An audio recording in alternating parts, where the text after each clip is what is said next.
Si quisiéramos en esta revisión histórica hacer una cronología de los derechos humanos, probablemente nos tengamos que remitir a la última parte del siglo XVIII, concretamente a Francia.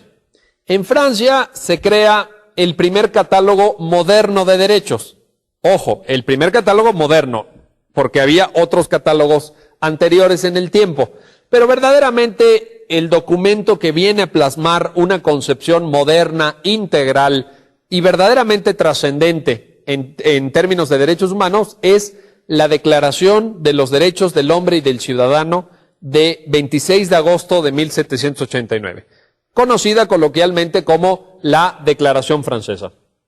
Esta declaración es un texto constitucional, es un texto jurídico muy corto, se integra por 17 artículos, pero marca el arranque de esta cronología que luego es seguida por diversos documentos. Señalaría algunas de las fechas más importantes. Por ejemplo, la emisión de lo que se conoce como el Bill of Rights, el catálogo de derechos de la Constitución norteamericana, que entra en vigor en 1791.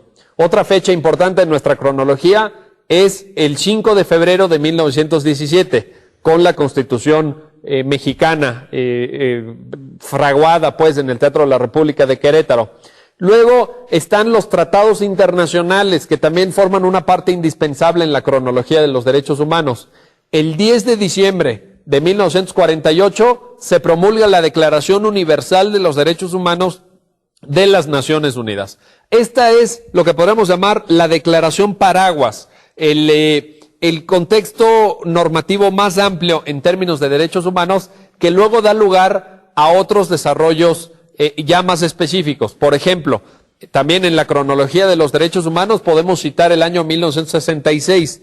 En ese año las Naciones Unidas adoptan, por un lado, el Pacto Internacional de Derechos Civiles y Políticos y por otra parte el Pacto de Derechos Internacional también de Derechos Económicos, Sociales y Culturales. Los dos pactos se complementan, las libertades civiles, los derechos políticos, con los derechos económicos, sociales y culturales en Naciones Unidas. En la cronología deberíamos también añadir, por supuesto, el año de 1969, porque en 1969 se promulga el tratado internacional más importante en nuestra región de América Latina, que es la Convención Americana de Derechos Humanos, el llamado Pacto de San José, porque es un tratado internacional que fue primeramente promulgado y suscrito por los países precisamente en la capital de Costa Rica. Por eso se conoce como Pacto de San José. Este Pacto de San José fue firmado y ratificado por el Estado mexicano apenas en 1981, pero ya nos hemos integrado de pleno derecho a lo largo del tiempo en todos los elementos y todos los mecanismos de protección de este pacto.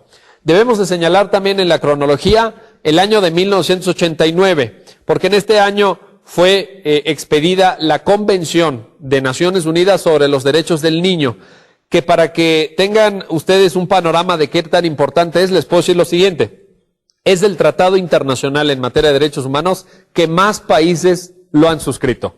Es un tratado verdaderamente universal en el más amplio de los sentidos y también forma parte, por supuesto, de nuestra cronología.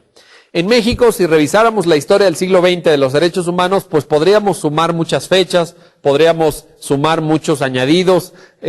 Ya anteriormente citamos una de estas fechas clave, la más reciente, por cierto, que es el 10 de junio del año 2011, cuando se promulga una importantísima reforma constitucional que viene a cambiar nuestra comprensión de lo que son los derechos humanos.